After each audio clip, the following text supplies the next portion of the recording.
nggak ya kalau gini? Bisa, Bro. Bisa, Bisa, Prof. bisa ya. Ya, saya banyak suara-suara lain.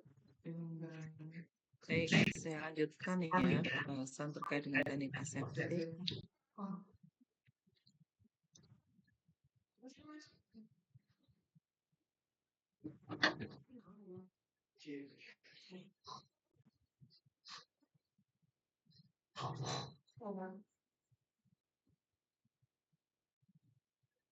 Sudah bisa dilihat? Yang lalu sampai sini video ini? Ya.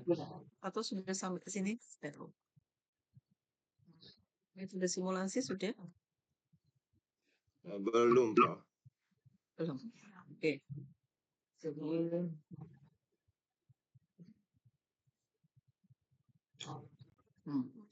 Baik, jadi yang sebelumnya sampai di simulasi ya untuk uji integritas dari HEPA filter gitu ya. Kemudian untuk verifikasi gitu ya, itu bisa dilakukan dengan ini bisa untuk validasi juga ya, metode simulasi ya. Ini untuk menentukan cemaran itu ya pada saat proses pengisian ya atau jika ada transfer pemindahan gitu kan produk yang steril ya ke wadah lain. Jadi transfer ini dilakukan salah satu dengan cara media field test ya. Jadi simulasi transfer secara aseptik menggunakan media. Ya, jadi simulasinya itu menggunakan bukan produknya dari ada kok tahu. Sebentar.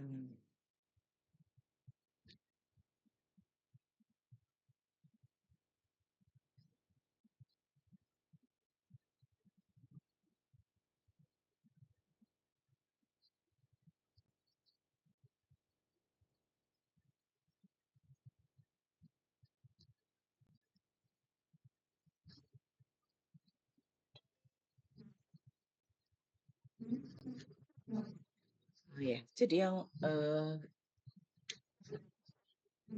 dipindahkan ya ke sini adalah media ya, media pertemuan bakteri ya.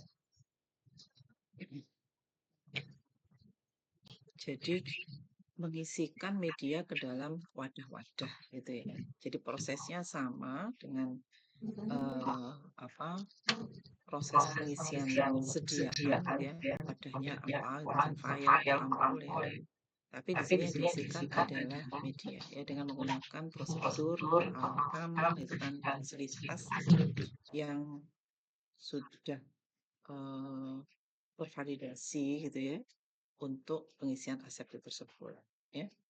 Nah, setelah media diisikan kemudian diinkubasi ya, karena ini media pertumbuhan bakteri berarti akan kelihatan ya kalau ada kontaminasi akan terdapat pertumbuhan di situ, ada kekerupan. Nah, untuk pengujian ini kalau dari FDA secara umum ya persyaratan kontaminasi dari proses tersebut ya, jadi dilihat adalah 0,1%, kurang dari atau sama dengan artinya ada cemaran 1 dalam 1000 pengisian. Ya, karena ini pendekatannya kan kalau persyaratan atau jaminan itu kan angka ya, jadi pendekatannya adalah probabilitas. Jadi mesti keluar angkanya gitu. Nggak mungkin angkanya 0 ya, tapi keluar angkanya kecil sekali. Spesial itu kan 10⁻6 atau bahkan lebih rendah lagi seperti itu ya. Nah, untuk kegiatan ini ya, media veritas ini kalau ingin yang lebih valid ya jumlahnya diperbanyak ya, tapi ada ketentuannya tergantung dari jumlah produk atau batch-nya.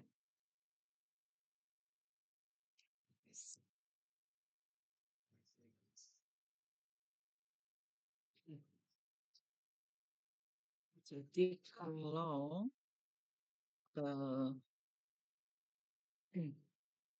jadi untuk media veritas ya ini hendaklah cukup ya jumlahnya, jumlah wadah yang digunakan untuk memastikan gitu ya, bahwa proses tersebut gitu ya memang bisa menghasilkan produk yang steril, gitu ya.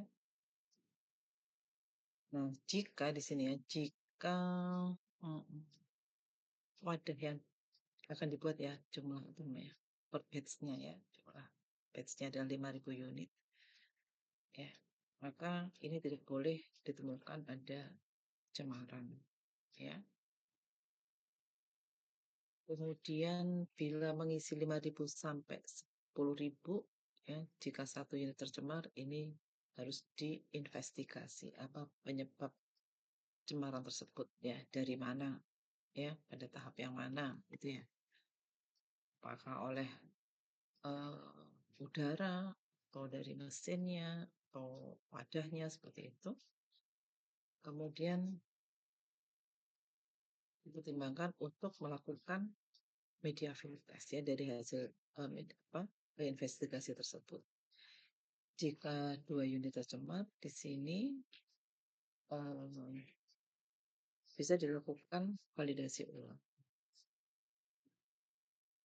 Jika mengisikan lebih dari 10.000 unit, nah ini ya, jika satu tercemar diinvestigasi ya. Kalau 2 ini perlu pertimbangan ya untuk dilakukan validasi ulang ya.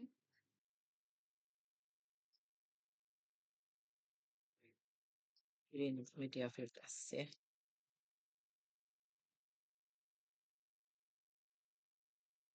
Nah, bisa dibayangkan ya, melakukan proses pengisian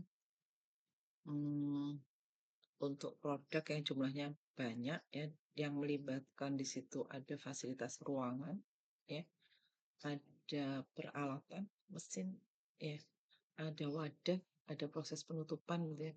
Jadi banyak sekali yang terlibat di situ yang perlu dipertimbangkan pada saat melakukan uji ini. Ya. Jadi berapa lama sih proses itu berjalan? Ya, ada tahap apa saja yang sangat kritis gitu ya? Peralatan apa yang digunakan? Apakah ada apa jeda seperti itu ya? Banyak intervensi, misalkan pemeriksaan, pemasangan dan sebagainya. Apakah ada personel di situ? Ya, berapa orang dan aktivitasnya apa? Ya, kemudian juga ini konfigurasi ya dari ya, proses pengisian itu ya, kalau mesin pengisian itu kan bisa sekali jalan gitu, apakah dia yang apa ya, melingkar gini ya, rotary atau yang lurus aja ya, jadi jalan dari satu area ke area yang lain gitu ya, dan berapa banyak sekali pengisian. 10, 20 atau lebih dari itu ya, itu kan berarti kan injektornya juga banyak gitu. Nah, itu juga menentukan ya keberhasilan dari kegiatan ini ya. Jadi banyak yang perlu dipertimbangkan ya dalam merancang gitu ya eh, kegiatan ini ya, media field test ini. Nah, yang berikutnya adalah dengan cara perhitungan ya, perhitungan. Jadi kemungkinan terjadinya kontaminasi itu bisa dihitung gitu ya, bisa dihitung dengan menggunakan rumus ini ya. Jadi N ini adalah jumlah partikel yang jatuh ya ke dalam wadah karena adanya pengaruh gaya berat. Jadi wadah apapun ya yang dalam keadaan terbuka ini ada kemudian partikel akan masuk ke situ ya, karena partikel kan punya bobot, kemudian ada gaya gravitasi ya, sehingga dia bisa masuk ke dalam wadah. Nah, tergantung dari apa? Tergantung dari tadi bobot partikel ya dan gaya gravitasi. Kemudian ada ini jumlah partikel ya dalam ruangan atau di area tersebut ya. Kemudian mulut wadah ini seberapa besar ya. Jadi ada misalkan file dengan ampul ya kan, lebih besar file ya karena mulut wadahnya lebih besar. Nah, ini luas areanya berapa? Kemudian berapa lama wadah ini dalam keadaan terbuka. Gitu.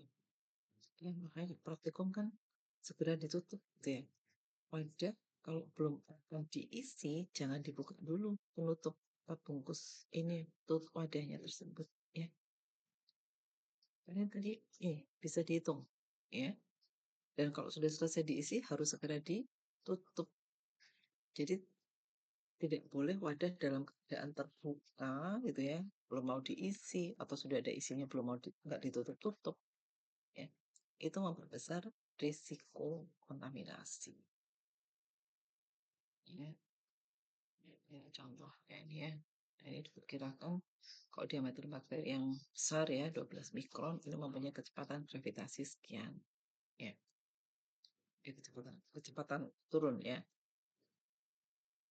Kemudian kalau ini dimasukkan dalam persamaan yang tadi, ini menjadi ini rumusnya.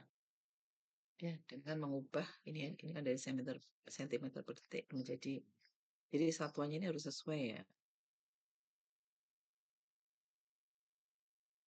Sehingga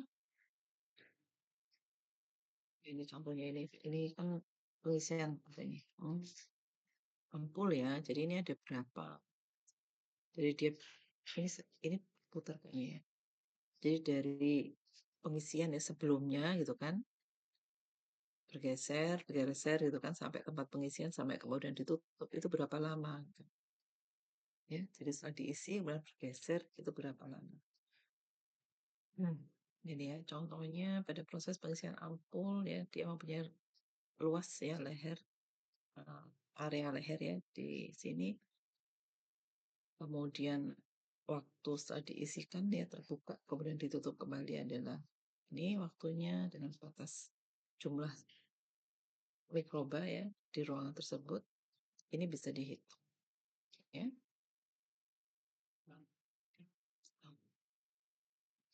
Ya, kayak kalau praktikum kan kita selalu bilang, ayo segera ditutup gitu ya. Boleh wadah sudah terbuka, tapi ini kalian masih sibuk mengambil sediaan dari Iron Mayer gitu ya. Ya,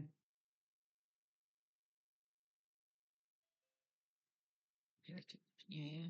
Kemudian ya nanti kalian bisa berlatih ya, menghitung. Kalau ini kan diameter, berarti nanti harus dihitung berapa, luasnya berapa. Ya. Kemudian waktu dalam apa nih? Ya, bisa dihitung peluangnya berapa. Yang berikutnya untuk monitoring ya, monitoring dilakukan terhadap komponen sterilisasi, kemudian lingkungan dan juga personel. Ya, jadi pemeriksaan yang sifatnya rutin gitu ya, harus dicek ya. Contohnya untuk oven, untuk autoclave ya, sterilisator ya, perlu dilihat suhu, waktu gitu kan. Proses sterilisasi siklusnya sudah berjalan ya sesuai dengan yang sudah direncanakan ya. Kemudian untuk indikatornya apakah memberikan hasil juga yang sesuai ya. Nah, indikator kan bisa rusak ya seperti itu ya. Kemudian untuk sterilisasi filtrasi ada pengujian bubble point test dan adhesion test ya. Jadi kalian sudah melakukan ya bubble point test ya pada saat membuat persediaan ya dengan cara filtrasi. Sudah diberikan ya di kuliahnya begini ya saya untuk uji filter ya. Kemudian lingkungan ya monitoring lingkungan bisa dilakukan dengan cawan endek ya, yang berisi media nutrisi ya agar kemudian diekspos ya dengan udara selama beberapa waktu ya. Setelah itu nanti ditutup ya kemudian diinkubasi ya. Nah, berapa lama ini dipaparkan ya di medianya dengan udara. Ini kalau laminar flow dan conventional flow ya, ada udaranya waktunya dan 24 jam. Ditempatkan di mana gitu kan untuk pesawat ini pada area kritis dan area terkendali. Area kritis itu yang mana? Dalam ruangan yang sedang tidak ada kegiatan, gitu ya. Area terkendali itu yang mana? Misalkan udara dari penyaringan keluarnya di mana nih? Keluar dari mana nih? Enggak, dari semua ruangan ya, dia dialirkan gitu. Nah, itu bisa ditempatkan di sana. Jadi memastikan bahwa udara yang keluar masuk ke ruangan itu adalah memang sudah sesuai. Ya, kalau misalkan ternyata ada cemaran, berarti problemnya bisa jadi sebelum gitu kan, di HEPA-nya mungkin ya masuk ke sana. Tapi kalau sudah masuk, kemudian cemarannya mungkin di area-area yang misalkan tempat keluar masuknya barang, misalkan gitu ya, pintu gitu yang tuh atau apa gitu ya. Nah itu bisa juga diletakkan di sana ya. Pada proses produksi ya, proses produksi bisa diletakkan di area misalkan tempat area pengisian gitu ya. Jadi misalkan mesin pengisian di situ diletakkan di situ.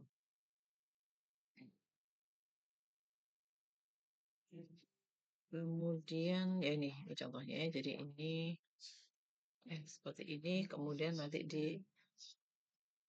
diletakkan di area pengisi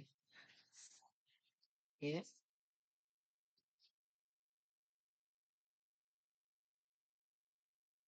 Kemudian nah ini yang selituk agar. Selituk agar itu tadi kan saya template ya. Jadi menggunakan alat seperti ini ya, air sampler ya. Ini untuk menghisap menarik udara. Jadi kalau dinyalakan dia akan menyedot dia udara dari ruangan. Kemudian di sini sudah dimasukkan apa ini namanya media ya yang ada di ini nih kayak gini ya yang bening ini ya itu diisi media disterilkan kemudian dimasukkan ke dalam alat kayak ini atau ini model apa ini pakan ya plastik ini beda ya menyesuaikan dengan desain dari alatnya ya. Jadi udara disedot kemudian nanti medianya ini di inkubasi nanti akan kelihatan seperti ini hasilnya ya kalau ada cemaran. Masalahnya biasanya kalau untuk air sampler ini karena ada ini ya ada putaran ya untuk menghisap itu throttle lah ya di mesin itu sehingga bisa mengganggu aliran udara gitu ya ada turbulensi di situ.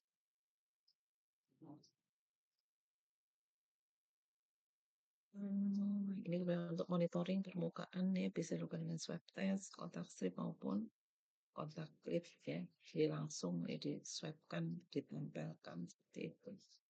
Kalau yang swab test nanti dimasukkan ke dalam media ya. Kalau yang ini bisa langsung diinkubasi. Jadi untuk permukaan ya, sebenarnya permukaan mesin ya, sink seperti ini. Ya. Itu gambarnya terkait dengan monitoring ya, baik udara ruangan maupun di permukaan.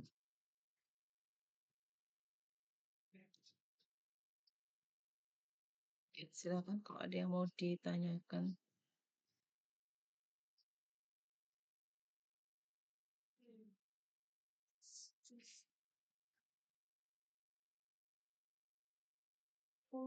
Bisa dipahami?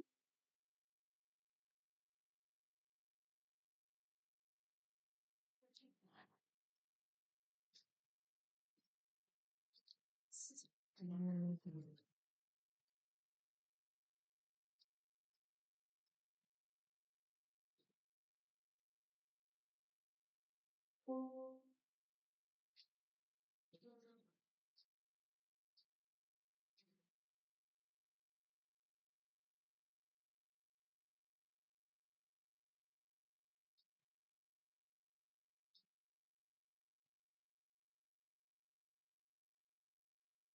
Ya,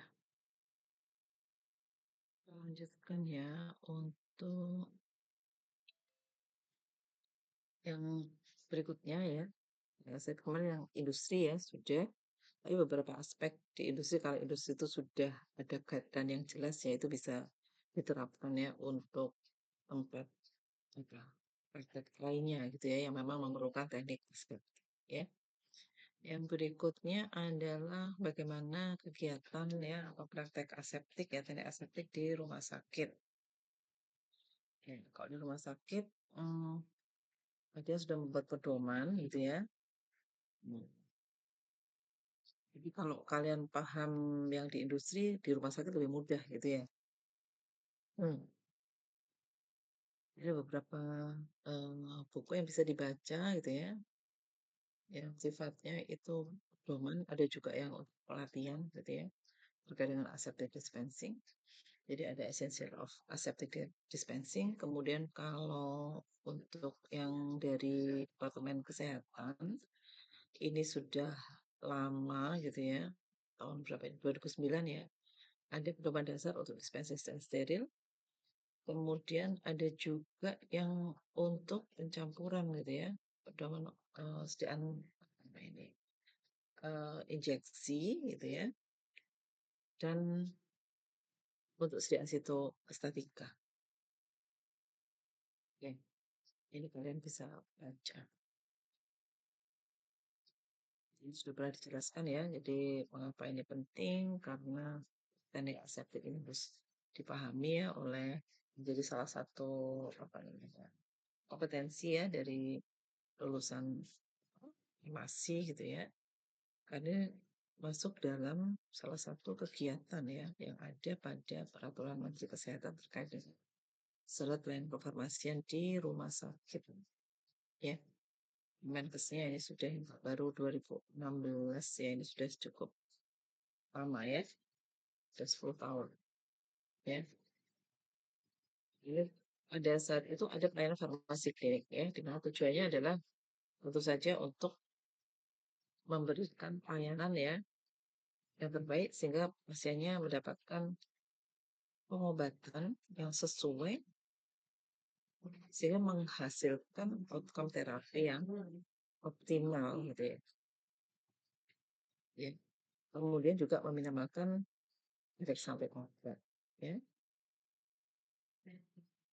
Jadi tujuannya adalah untuk keselamatan pasien dan menjamin kualitas hidup dari pasien. Ya.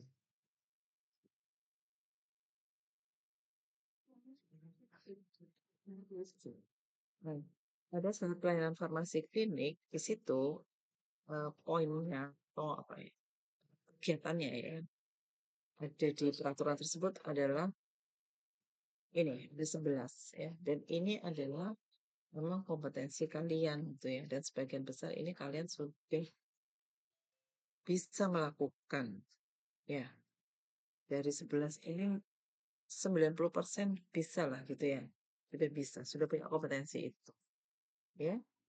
Jadi pengkajian pelayanan resep ya, kemudian penelusuran lewat penggunaan ini sudah bisa pasti ya. Sudah si obat ya, karena kalian sudah dapat farmakologi farmakoterapi gitu kan, sudah tahu ini obat kalau ada obat yang misalkan berinteraksi gitu kan, apa dengan untuk obat ya atau dengan penyakitnya ya, untuk dosis dan sebagainya, ini kalian bisa berdiskusi dengan klinisi ya atau dokter, perawat ya, apakah memang sediaan itu yang diinginkan gitu ya. Karena kan ada yang overbill yang kita mungkin nggak tahu, dokternya yang tahu gitu ya. Nah, itu harus didiskusikan ya supaya tidak terjadi kesalahan tadi ya, pemberian obat atau bahkan efek samping. Kemudian ada bio sudah bisa ya. Konseling sudah ya, belajar juga ya di praktikum. Farmasi praktis mungkin ya ada konseling. Visita mungkin yang belum ya, kalau belum praktek. Kemudian pemantauan terapi obat ini bisa, semua ini bisa saya rasa ya. Termasuk dispensing, kemarin sudah ada praktikumnya ya. Kemudian ini ada teorinya gitu ya, atau pengetahuan. Nah, ini ya, jadi mengapa ini penting? Karena ya ini terkait juga dengan nanti rumah sakit itu bisa beroperasi gitu kan atau tidak ya. Karena masuk dalam standar nasional akreditasi rumah sakit, ya. Jadi terkait dengan pelayanan kefarmasian dan penggunaan obat atau PKP. Di situ ada terkait dengan persiapan dan penyerahan, ada standar 5 ya PKPU, di mana dituliskan bahwa obat disiapkan dan diserahkan dalam lingkungan aman dan bersih. Nah, ini berarti harus tahu aman dan bersih ini yang bagaimana, kan gitu. Nanti ada penerapannya tuh rumah sakit harus menyiapkan lingkungan yang seperti apa gitu untuk penyiapan itu. Oke. Sehingga kalian perlu tadi pengetahuan terkait dengan teknik aseptik. Jadi teknik aseptik bukan hanya teknik bagaimana mencampur, membuat, tapi apa saja yang terlibat di situ gitu ya. Kalau di pertemuan sebelumnya kan yang terkait dengan proses aseptik di situ ada fasilitas, ada peralatan, ada prosedur, personel ya, kemudian ada tadi dokumentasi ya, monitoring dan verifikasi gitu kan.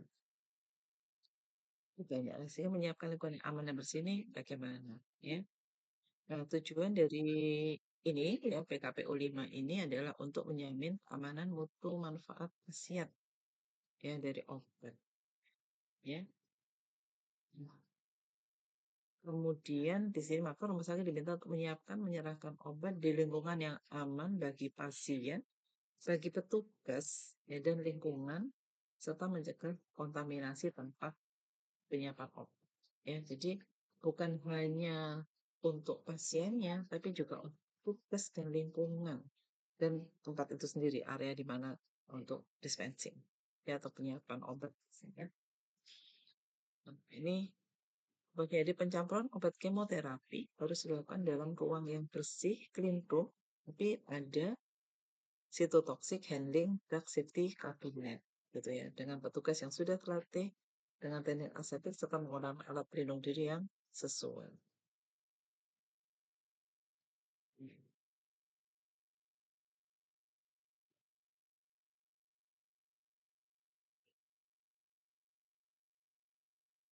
Kemudian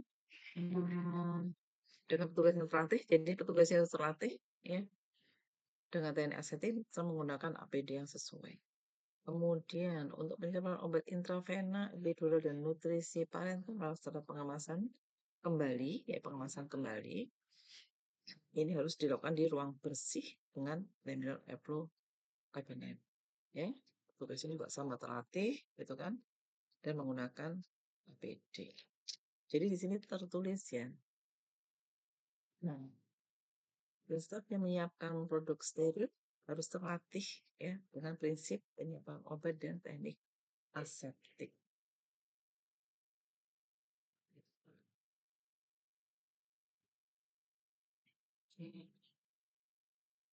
Gitu. Dengan sediaan ini kalian sudah tahu ya bahwa bebas mikroba.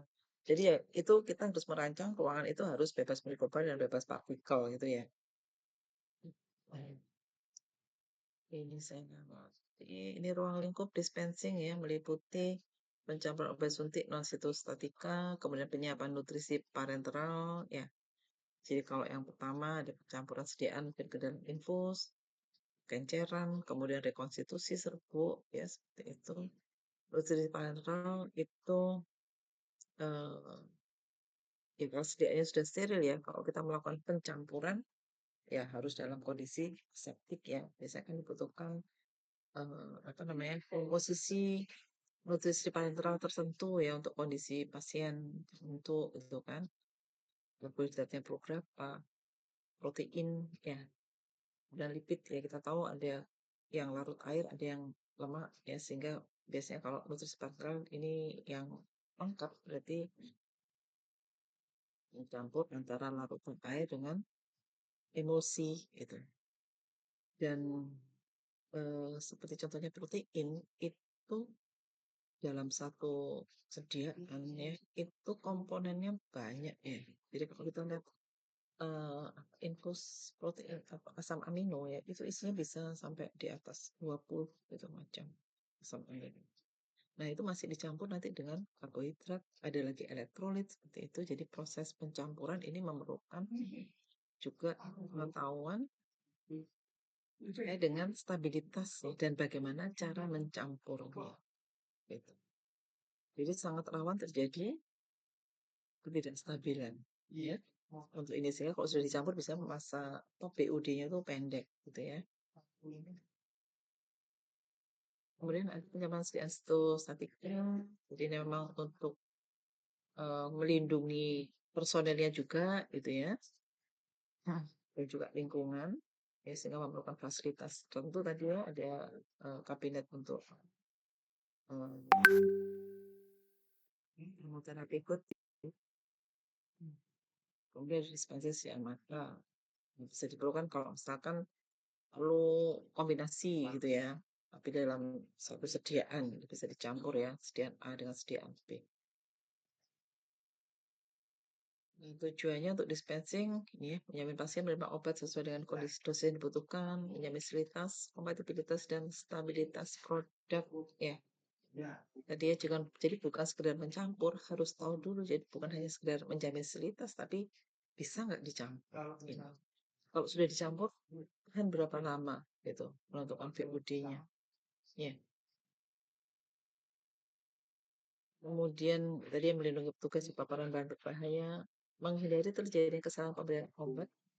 Jadi di samping itu juga harus memastikan ini cara penggunaannya, pemberiannya benar ya, menyiapkan alat apa saja nih. Ya, dengan apa namanya? Kalau misalkan infus gitu ya, kecepatannya berapa? Obat yang dimasukkan dalam infus ya, misalkan campuran itu. Kecepatannya berapa nih? Harus diberikan dalam waktu berapa jam? Jangan sampai nanti harusnya misalkan 24 jam kalian supaya cepet gitu ya. Akhirnya bisa berbahaya nanti ya. Bisa terjadi shock gitu kan. Di trip dengan kecepatan untuk waktu 24 jam kalian nggak dikasih penjelasan. Yang lebih parah harusnya di trip dikasihkan bolus. Nah itu apa itu ya? Itu masalah pemberian. Disuntikkan dengan cara apa? Intravena, intramuskular, sukutan gitu ya. Ada beberapa peralatan harus disesuaikan ya, ukuran jarum ya, seperti itu. Kemudian penghematan biaya penggunaan obat. Ya, ini contohnya kalau memang disiapkan oleh unit itu kita sediaan bisa berbagi.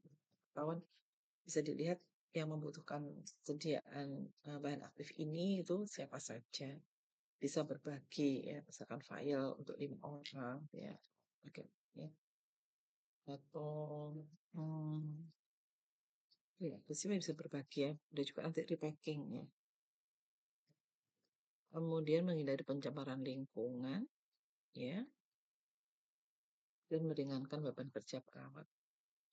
Karena sudah disiapkan oleh unit dispensing, kemudian peralatannya juga sudah disiapkan ya, sudah ada informasi yang jelas gitu kan, sehingga perawat lebih fokus ini bagaimana cara mengadministrasikan gitu, atau kalau menggunakan peralatan kecepatannya berapa seperti itu. Bisa PHP. Ini dispensable steril ya. Tadi ini sudah ya contohnya ya. Untuk stabilitas dan kompatibilitas ya. Ini ya terkait dengan stabilitas media fisika, kimia, terapeutik ya. Mikrobiologi ya sebenarnya ada juga kan stabilitas termasuk mikrobiologi ini. Ada perubahan yang teramati dan ada juga yang tidak, sehingga harus tahu tadi memerlukan referensi ya, apakah memang ada interaksi atau tidak pada saat melakukan proses dispensing. Ya. Kemudian apakah itu mengganggu aktivitasnya atau tidak? Ya, merubah aktivitasnya atau tidak. Ini untuk terapeutik, ini interaksi obat-obat, obat penyakit, kemudian terkait dengan toksisitas dari obat itu sendiri. Ya. Jadi tadi ya bukan sekedar mencampur gitu ya. Jadi sebelum mencampur itu sudah ada studinya gitu ya, di literatur ya terkait dengan tadi interaksi dari kalau ada pencampuran ya. Nah, ini fokus untuk bagaimana hmm, mengelola gitu fasilitas dan lingkungan ya agar bisa menjaga stabilitas mikrobiologi. Jadi agar tetap steril gitu ya. Jadi harus paham kontaminasi di rumah sakit dari awal saja. kalau di industri tuh sudah terkontrol gitu ya. Sudah didesain memang ruangannya seperti itu, membutuhkan ruangan apa saja, persyaratannya juga sudah jelas ya. Dan tidak semua orang bisa seenaknya keluar masuk di ruang produksi, kan gitu ya. Kalau di rumah sakit kan agak susah ya. Sehingga memang harus ada nanti unit sendiri untuk dispensing, ya. Itu. Jadi ini harus memahami kalau misalnya nanti kalian diminta untuk membuat ruangan ya dispensing itu merancang. Ini sudah ada nih rumah sakit seperti ini mau membuat area untuk dispensing di mana gitu dan kebutuhannya apa saja gitu ya. Hmm. Ya, jadi ini teknik asertif secara ini kegiatan apa saja ya untuk teknik aseptik. Nah, syarat kondisi aseptik ini ya, sudah kan saya waktu praktikum ya sudah sempat dijelaskan ya bahwa bahan awalnya steril, alat juga, wadah, lingkungan, ya, kemudian juga teknik serta personel ya, yang terlatih. Nah, ini ya syaratannya.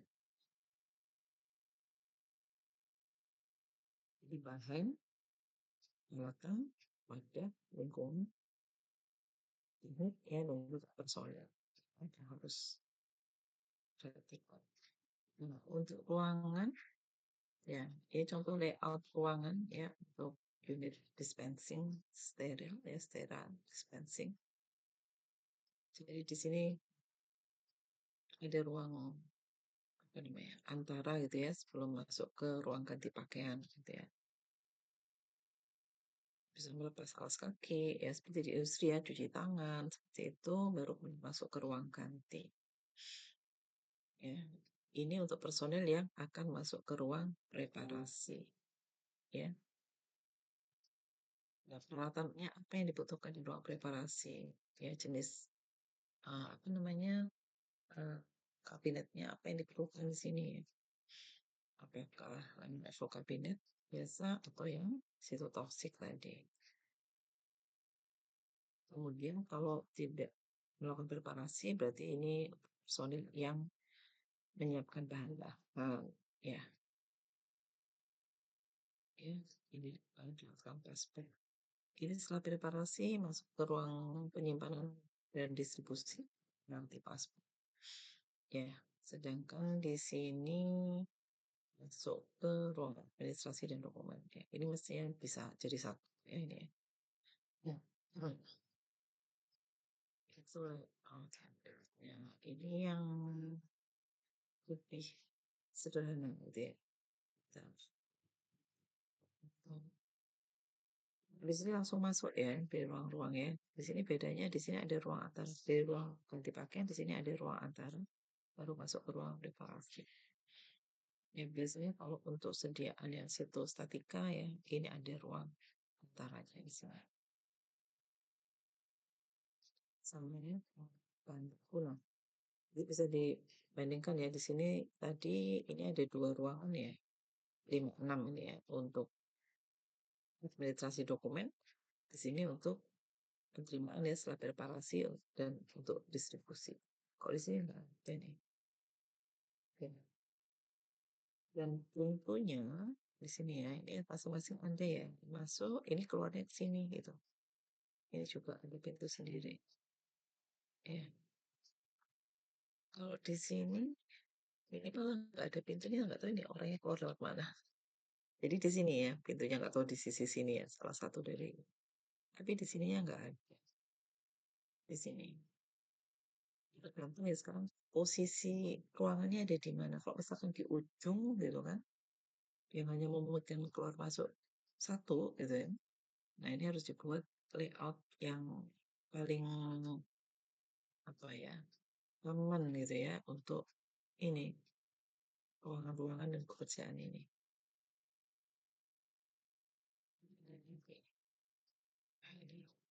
Ini kalau ini bisa kalau yang model seperti ini bisa pesan ya uangnya cukup banyak gitu ya bisa pesan aja nanti baru dipasang ya di dalam ruangan gitu ya, diletakkan di area tertentu. Ini ada 2 apartemen sebenarnya, ini ada 2 ruangan ya, ini ada pintunya di sini.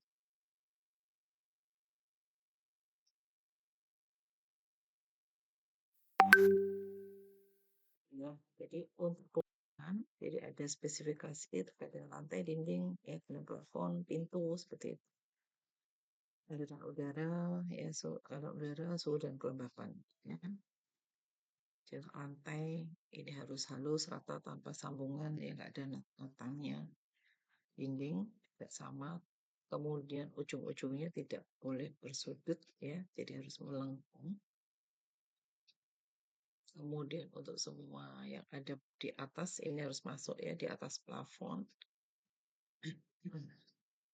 Dan pintunya membuka ke arah ruangan dengan tekanan yang lebih tinggi. Udara melalui HEPA filter ya dengan kelas 10.000 dan 120 kali jam. Ya, tekanan udaranya untuk ruang yang lebih bersih tekanannya lebih besar, kecuali untuk ruangan untuk preparasi bahan berbahaya lebih rendah. Tapi di sini kan ada ruang antara itu yang tekanannya lebih tinggi. Ya. Suhu dan ini jenis macam-macam ruangan tadi ya, sudah ada ruang persiapan, administrasi, ya. Jadi ada ruang bahan tadi ya, ini bisa masuk di sini. Kemudian ruang cuci tangan dan ruang ganti pakaian. Ada ruang antara ini jika diperlukan ya. Kemudian ruang preparasi ya atau clean room.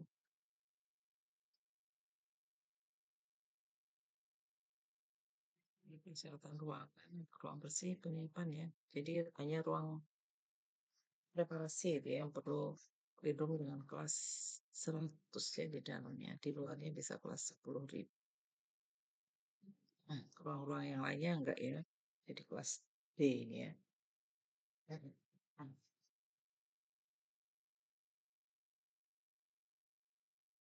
Hmm. Ini contohnya, ini besar sekali ya ini. Udah di lantainya yang seperti ini ya. Jadi ini dilihat ya, kalau dilihat sini sudutnya ini enggak tidak bersudut ya. Kemudian dilapisi dengan bahan, ada beberapa bahan yang bisa digunakan ya untuk lantai.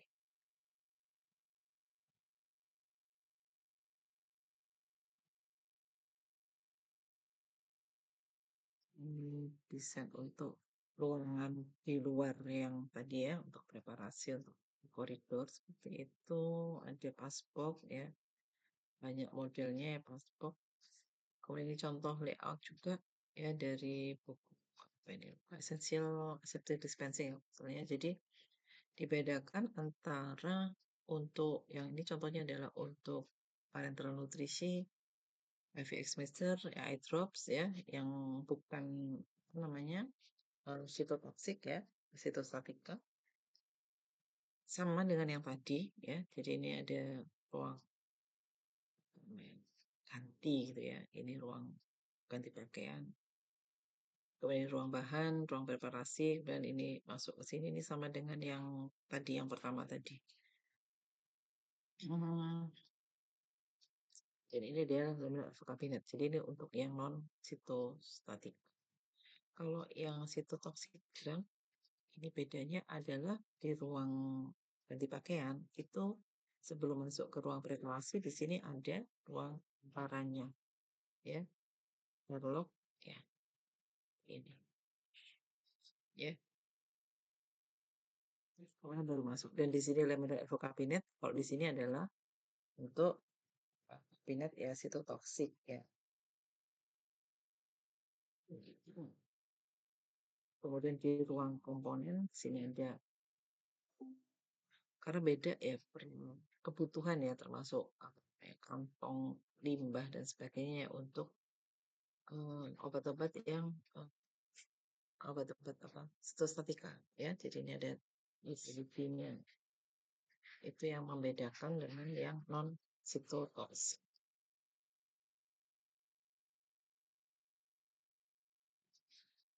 Ya, jadi nanti kalau diminta merancang gitu ya di rumah sakit, tolong dibuatkan eh, apa desain gitu ya untuk ruang aseptik untuk yang sitotoksik gitu ya. Kebutuhannya apa saja, dia layoutnya seperti apa gitu ya.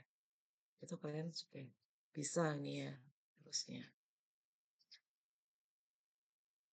Gitu. Nah, ini bahannya ya yang digunakan ya. Jadi ada epoxy, ada uretan resin, ada vinil ya, vinil yang heavy duty. Ya, ini untuk dinding dan amit-amit ya. Kemudian bisa digunakan poliuretan. Ini ya, peralatan tadi ya. Jadi untuk ruangan seperti apa kebutuhannya, kemudian perlu peralatan apa saja ya. Untuk sitostatika berarti bisa pakai laminate info cabinet tapi yang vertikal ya, misalkan belum punya biological safety cabinet ya untuk yang khusus untuk sitostatika. Kalau yang non sitostatika bisa menggunakan info cabinet yang horizontal ya.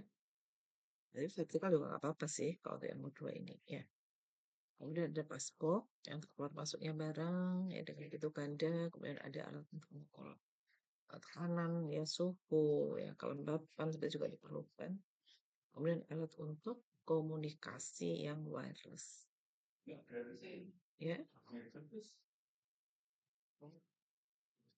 Nah, ini yang biosafety cabinet ya. Ada beberapa tipe ya seperti ini kelas 1 ini biasa ya.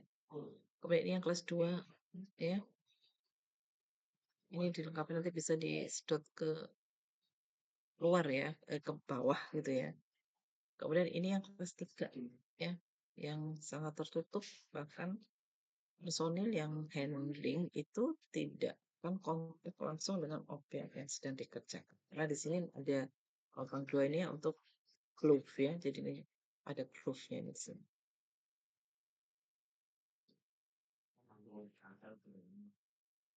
Ini satu, dua, dan tiga ya penggunaannya untuk apa, proteksinya, misalkan ini terhadap produk, terhadap lingkungan, personilnya gitu ya. Untuk yang kelas 2 ini ada beberapa tipe, ada A1, A2, B1, dan B2. Bisa dilihat kebutuhannya apa saja ya. Kemudian kelas 3 ini adalah untuk pekerjaan yang sangat infeksius ya. Jadi kita bekerja dengan bahan ya, agen yang sangat infeksius ya, atau bahan yang berbahaya lainnya, di mana dia apa namanya tertutup rapat ya, akan tidak bisa ditembus oleh gas gitu kan. Ya, jadi ada beberapa tipe ya untuk biosafety cabinet. Ini kebutuhannya sama ya dengan tadi. Kalian juga memerlukan di ruang penyimpanan ada refrigerator ya untuk menyimpan bahan persediaan yang misalkan hmm, masih saya belum akan bukan tidak langsung digunakan gitu ya. Jadi untuk apa? Menyesuaikan atau memperlama masa simpannya ya. Kemudian buku-buku juga diperlukan tadi ya. Saya tahu bahwa Bapak ini memastikan tidak terjadi incompatibility. Hmm. Ini persiapan bekerja, saya rasa sudah diajarkan. Ini bagaimana saya membersihkan OKP-nya juga sudah. Mungkin ada yang mau ditanyakan di sini. Ya, ya, kalau sudah praktek langsung ya.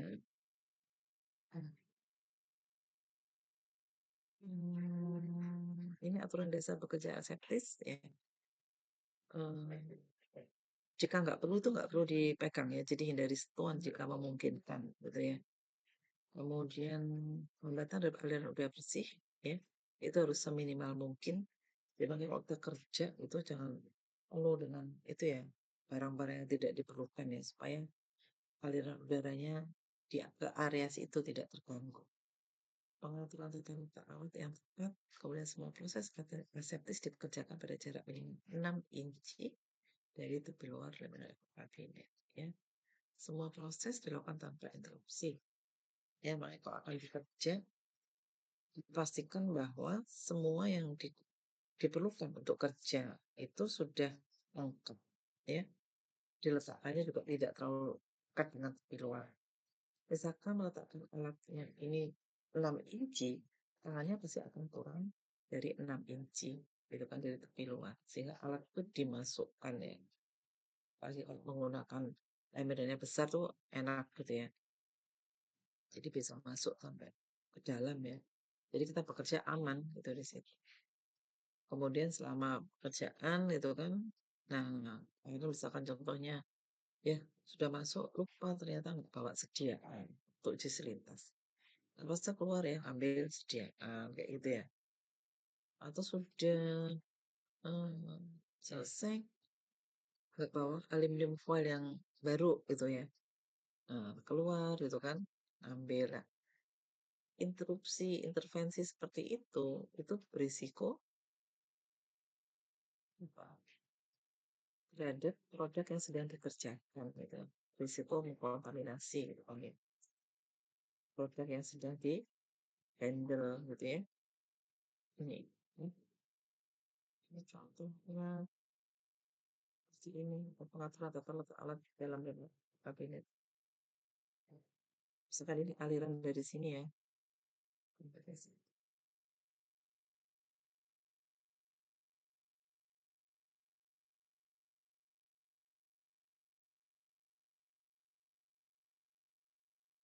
Ini sama saya rasa untuk pekerjaan ya. Nah, dan menit harus dioperasikan terus menerus ya. Kalau memang dia digunakan rutin ya dia jalankan terus gitu ya. Kan kalau dia dimatikan berarti harus ada proses ya yang sudah tervalidasi untuk menyiapkan laminar air kabinet tersebut sebelum bisa digunakan ya. Kemudian ya laminar kabinet harus dites ya setiap 6 bulan ya, atau jika dia dipindahkan atau jika ada kerusakan ya.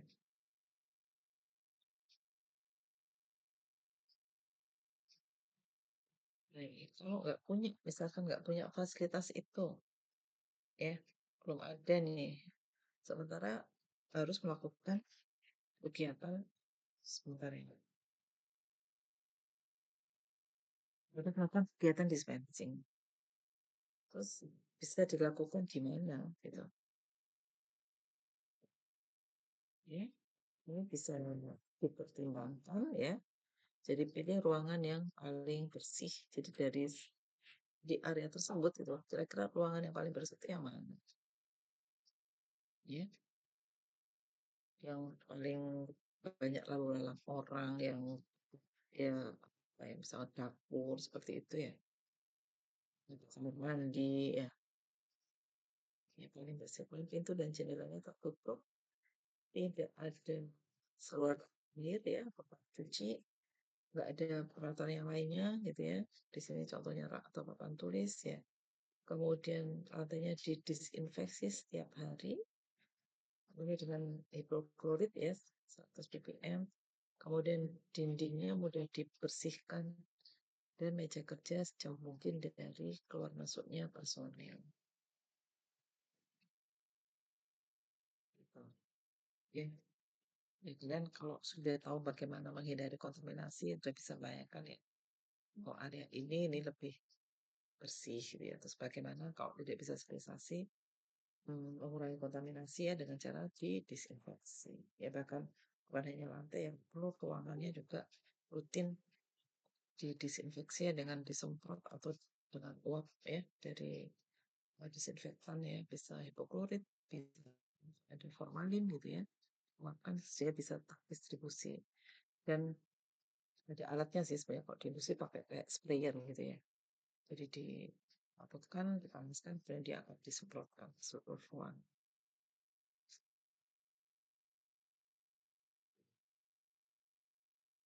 Yang lainnya ini agak dan fasilitas ya. Ini yang sering memang dibutuhkan ya kan proses dispensing adalah jarum ya. Jadi ada beberapa ukuran ya yang dinyatakan dalam KAUTS ya dari 15 sampai 27. Semakin besar ukurannya berarti diameternya semakin kecil gitu ya. Ini ya, bagaimana kita memilih itu tergantung dari obatnya ya. Di sini ada viskositas ya seperti itu. Pasiennya ya, berat badan, usia, mobilitas status ya dari pasiennya. Kemudian absorption rate yang hmm, diinginkan gitu ya. Ini contohnya ya untuk intramuscular injection, ini untuk orang dewasa, anak itu atau pasien yang gemuk gitu ya. Ini berbeda ukuran jarum dan juga panjang needle-nya. Untuk sukutan ya ini juga berbeda ya. Jadi untuk penyuntikan itu kan beda caranya ya, sudutnya berbeda gitu ya. Jadi untuk sukutan ini pakai jarum yang kecil. Ini 25 sampai 27.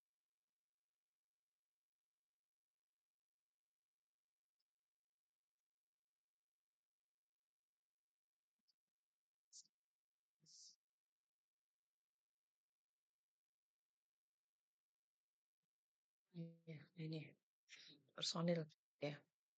Siapa ini ya? Ini apoteker ditulis ya memang ya. Siapa yang bertanggung jawab ya terhadap kegiatan itu di rumah sakit itu adalah apoteker gitu. Ya, ya persyaratannya apoteker ini bagaimana ya? Ya berarti harus sudah punya pengetahuan dan juga keterampilan gitu ya untuk kegiatan tersebut. Ya, jadi dia memiliki pengetahuan dan keterampilan ya tentang penyiapan dan pengelolaan komponen sel termasuk prinsip teknik aseptis.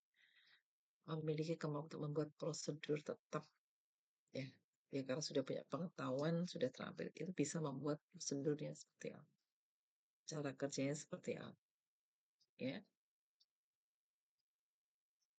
Ya, jadi ini harus terus mengikuti pelatihan dan pendidikan berkelanjutan.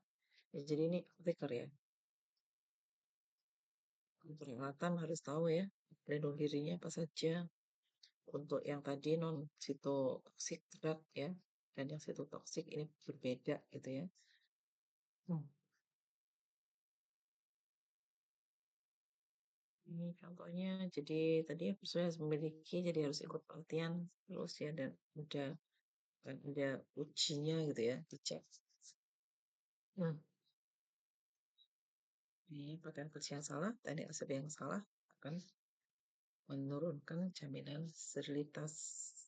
Ya. Nah ini, kemudian untuk pelabelan, ini penting ya informasinya harus tertulis dengan jelas dan lengkap ya.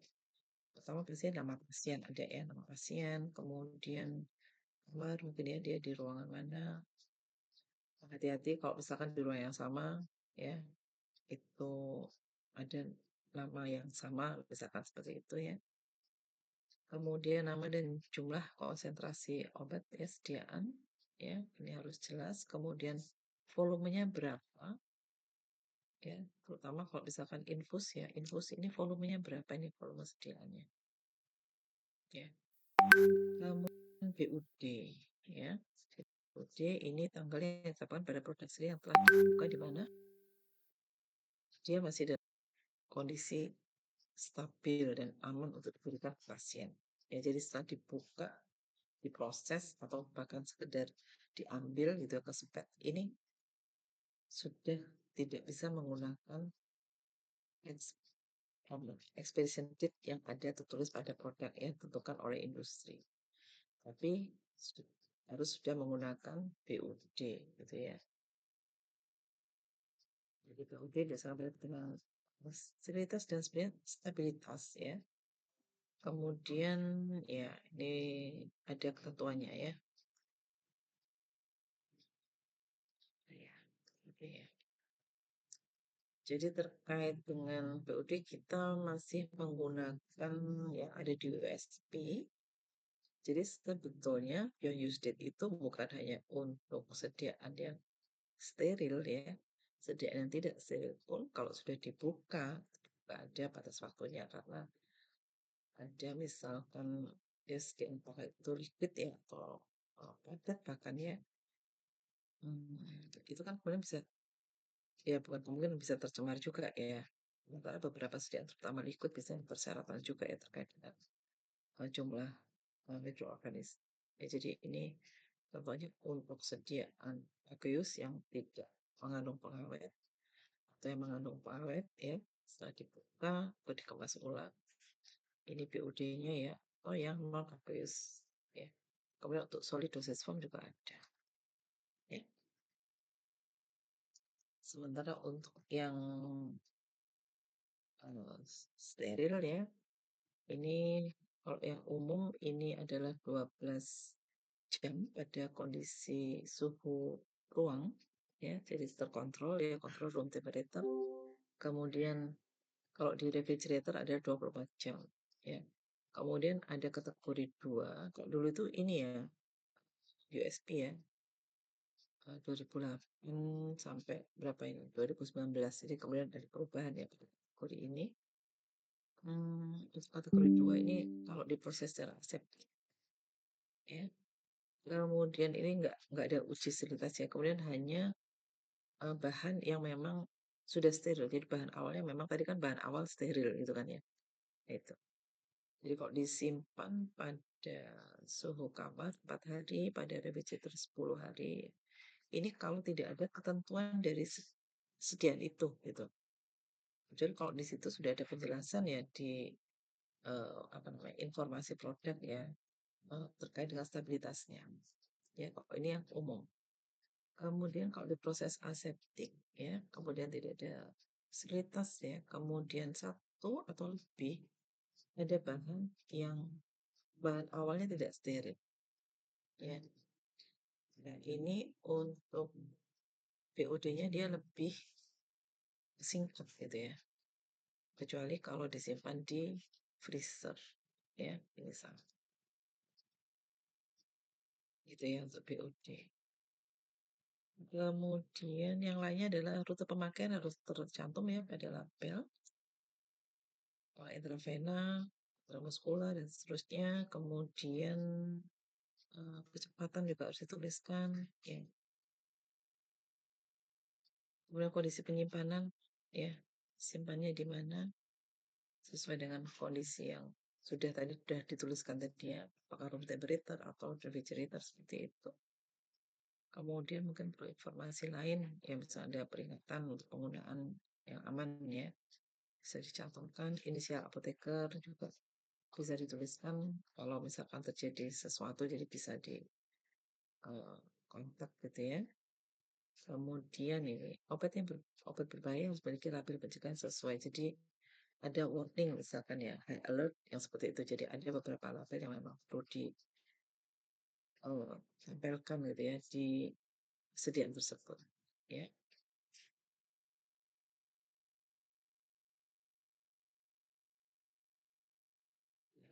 Sampai di sini mungkin ada yang mau ditanya.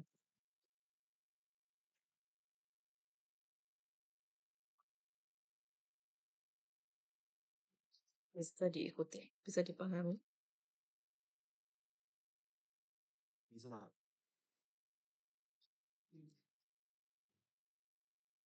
Ya, terus sedikit ini ya, sebentar. Ya, ini ya tadi ada buku pedoman yang sitostatika tadi ya. Jadi kalian bisa baca itu, bisa di-download ya. Jadi mengapa dibuat pedoman tersendiri ya. Alatan itu juga berbeda. Karena bahannya berbeda ya karena dia untuk pengobatan tapi dia sendiri kan sifatnya tadi ya toksik gitu ya terhadap sel terhadap jaringan ya sehingga jangan sampai kita yang sehat terpapar itu ya akhirnya malah sakit ya karena ini sifatnya seperti ini ya ya karsinogenik, mutagenik, teratogenik bahkan ya. Nah kita bisa terpapar karena kita menghirup ya atau kontak ya nempel nih di kulit ya atau bisa tertelan ya.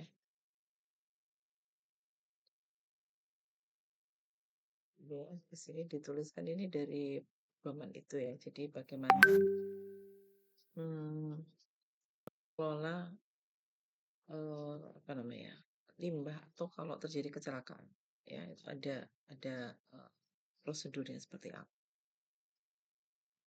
apa saja yang dibutuhkan, itu ada di sana. Oke,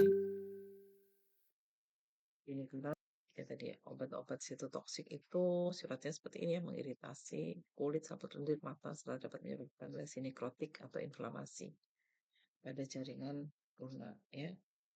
Nah, konflik atau inhalasi dapat terjadi karena adanya tumpah misalkan ya, tumbuk dan sebagainya, mungkin ada tumpahan ya.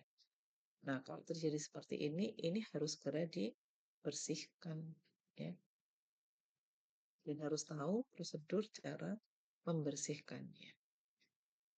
Ya.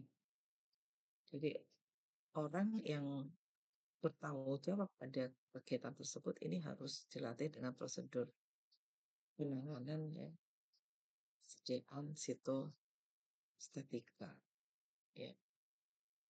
Harus diidentifikasi dengan tanda peringatan sehingga orang lain nggak akan kena kontaminasi ya. Kemudian penggunaan APD ya, atau alat perlindungan yang sesuai ya selama proses pembersihan ini.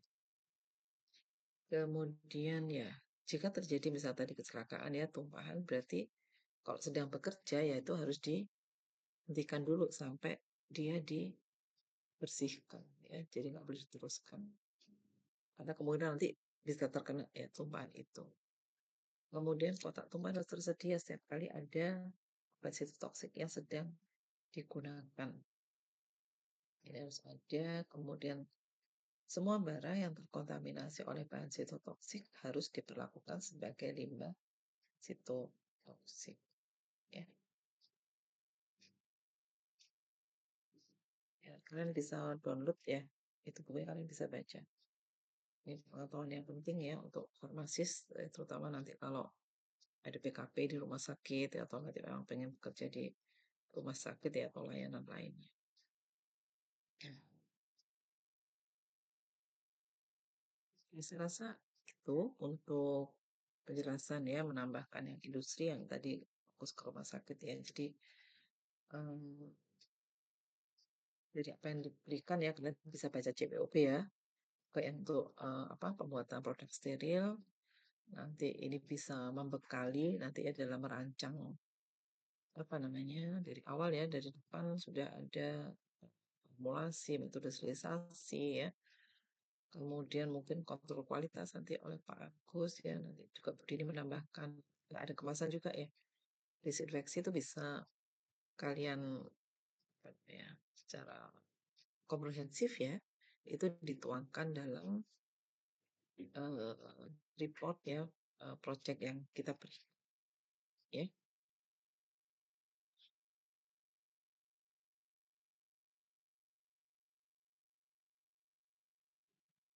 Silakan kalau ada yang mau ditanyakan sambil saya siapkan presentasi ini.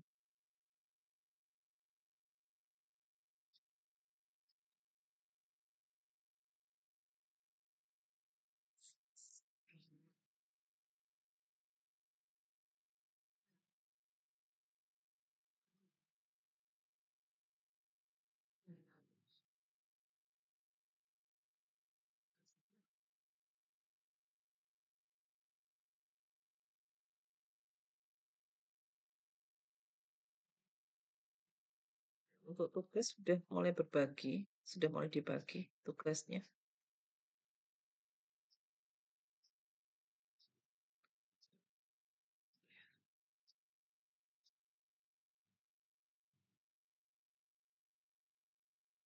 Ya, Prof. Aku jam 10.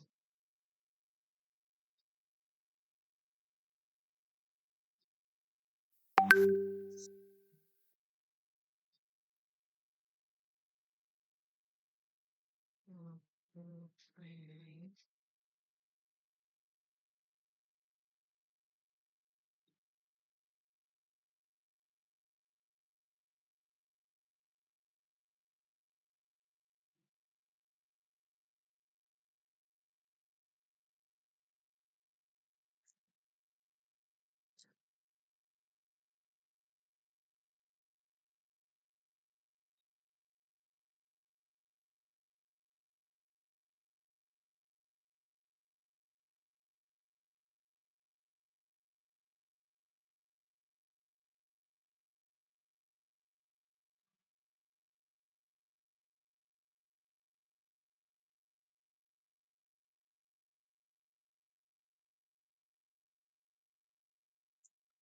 Jadi untuk tugas ya sudah dibagi, kemudian nanti ada ya masing-masing siapa gitu ya yang sebagai ketua gitu ya.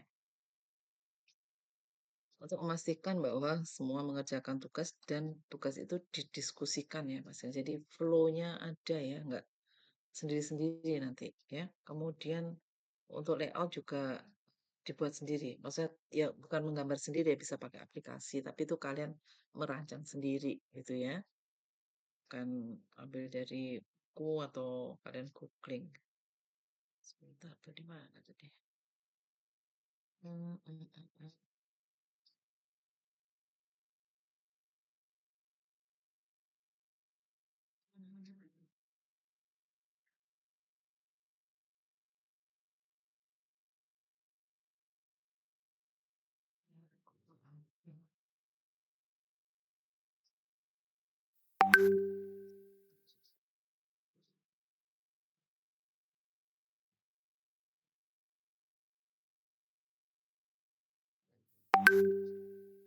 Ya, sudah kelihatan?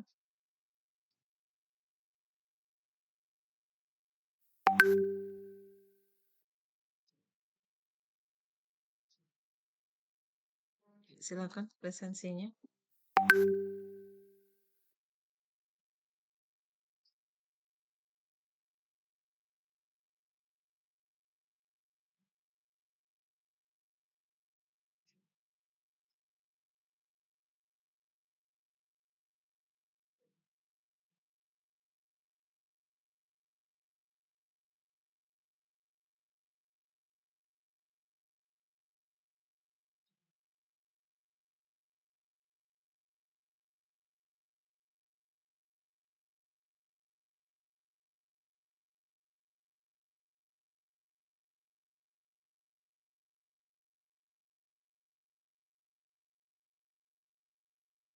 Matrix ada. 61. Irena. Ya. Surya Andri Simanjunta.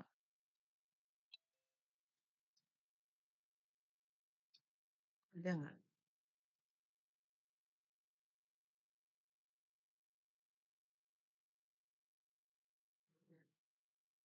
Surya, ada nih Surya. Sudah ya? Terus apa sih sini? Oh, Surya ini ada atau nggak ada? Hilang. Sudah.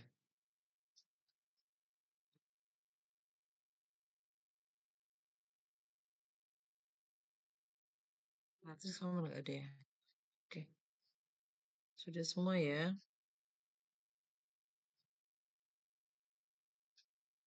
Baik. Kalau tanya bisa kita akhiri. Selesai lebih cepat ini. Ya, baik. Terima kasih. Selamat pagi ya. Wassalamualaikum warahmatullahi wabarakatuh. Waalaikumsalam Waalaikumsalam warahmatullahi warahmatullahi wabarakatuh. wabarakatuh. Waalaikumsalam warahmatullahi wabarakatuh.